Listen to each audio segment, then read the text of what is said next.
네, 우리 지방지 7급 수험생 여러분 안녕하세요. 오늘 시간은 우리 수험생 여러분 11월 2일 이렇게 시험을 앞두고 마지막 이제 이삭죽기 과정 그리고 뜸들이기 과정입니다.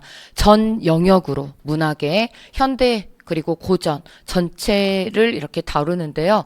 우리 지방지 7급 수험생 여러분들 같은 경우는 문학의 양이 굉장히 또 많죠. 이 부분을 그동안 열심히 또 해오셨는데 이제 조금씩 문제 모양이 변화가 됐잖아요. 그래서 오늘 마지막으로 조금 더 이제 그런 부분들 변화되고 있는 또 이런 문학 문제 모양들도 좀 말씀을 드리고 또 좋은 문제들도 이렇게 제공을 해드릴 테니까 잘 풀어보시고 11월 2일 날 좋은 성적 이렇게 거둬 오셨으면 좋겠습니다.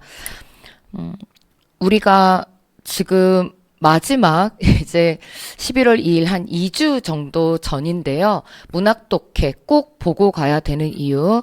제가 지금 그냥 문학이라고 쓰지 않고 문학 독해라고 적었죠. 자, 우리 수험생 여러분들 제가 계속해서 거의 주입식으로 이렇게 말씀을 드렸는데요.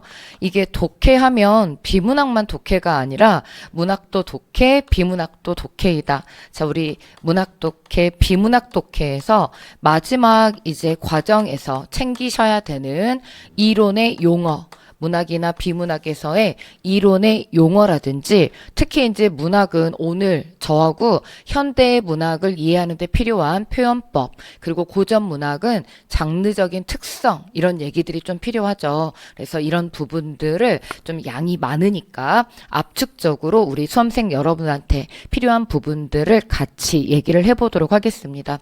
특히 고전 문학 같은 경우는 그동안 가장 많이 나온 부분이 시조 부분이잖아요. 그래서 시조를 가지고 우리 현대 문학도 같이 볼 수 있도록 또 비문학에서도 표현법, 논지전개상의 특징으로 이렇게 언급되는 부분들이 있습니다. 그래서 그 용어들을 잘 부려 쓰실 수 있게 정리를 해드릴 수 있도록 할 거고요.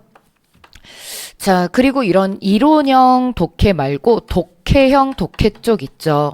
지금 대세는 이쪽이죠.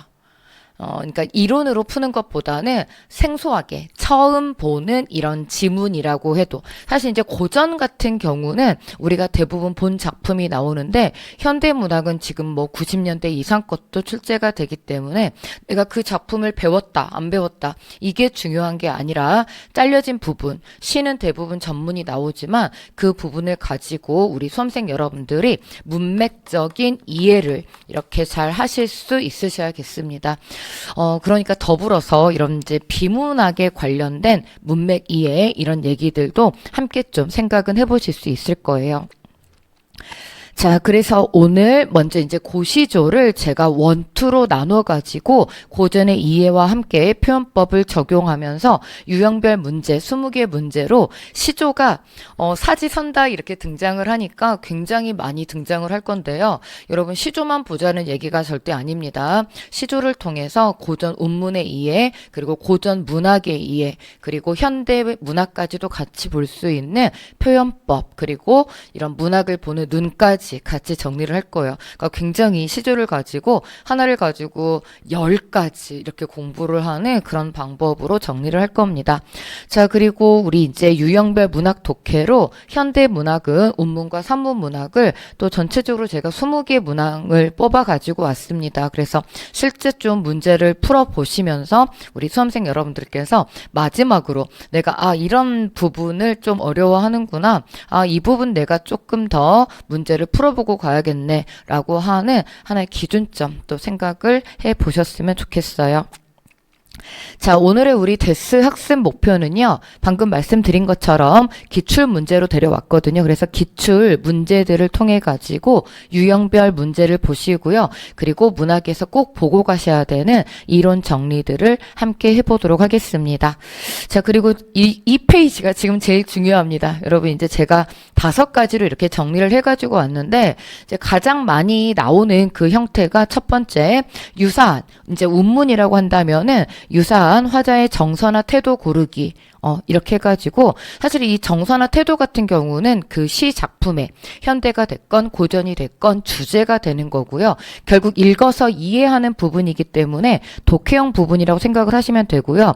자, 이 2번의 표현법 같은 경우는 일치 불일치죠. 그 작품 잘려진 부분 혹은 시 전문을 가지고 그 표현법이 들어가 있나 아닌가 OX로 판별을 하시고 또 문맥형으로 이해까지 하는 독해형으로 이해까지 하셔야 되는 부분입니다. 자, 그래서 주요 문학 용어 정리가 필요하고요.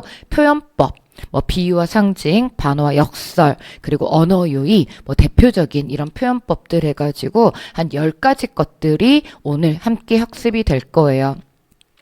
자, 세 번째죠. 이게 지금 우리 수험생 여러분들께 가장 또 강추드리는 문제 유형이죠. 거진 우리 그 현대 문학은 다 이렇게 나온다라고 보시면 됩니다. 내용 이해형의 문제로 문맥을 보고 이해하시고 그다음 어휘 뜻 자체를 묻지는 않아요. 근데 예를 들어서 현대 문학에서는 이게 어휘 문제하고 결합을 해가지고요. 밑줄 끊고 기억 이렇게 해놓는 거예요. 예를 들어서 우리 이제 김수영의 풀이 눕는다. 바람보다도 먼저 눕고 바람보다도 먼저 일어난다. 자, 이때 바람의 밑줄을 그어놓고 이 바람의 상징적인 의미와 같은 것을 사지선다해서 고르라든지 이런 식으로 나오는 거죠. 그러면 우리 수험생 여러분들이 문맥적으로 이해하고 이렇게 문제 풀어주셔야 되기 때문에 독해형 문학 유형이다 라고 보시면 되겠고요. 자, 이제 4번도 3번과 같이 맞물려서 볼 수 있는 가장 많이 나오는 형태이다 라고 보시면 되고요. 전체적으로 5번 감상 문제. 그래서 우리가 이제 실질적으로 내재적 감상, 외재적 감상 이런 용어로 출제가 되는 거는 아니고요.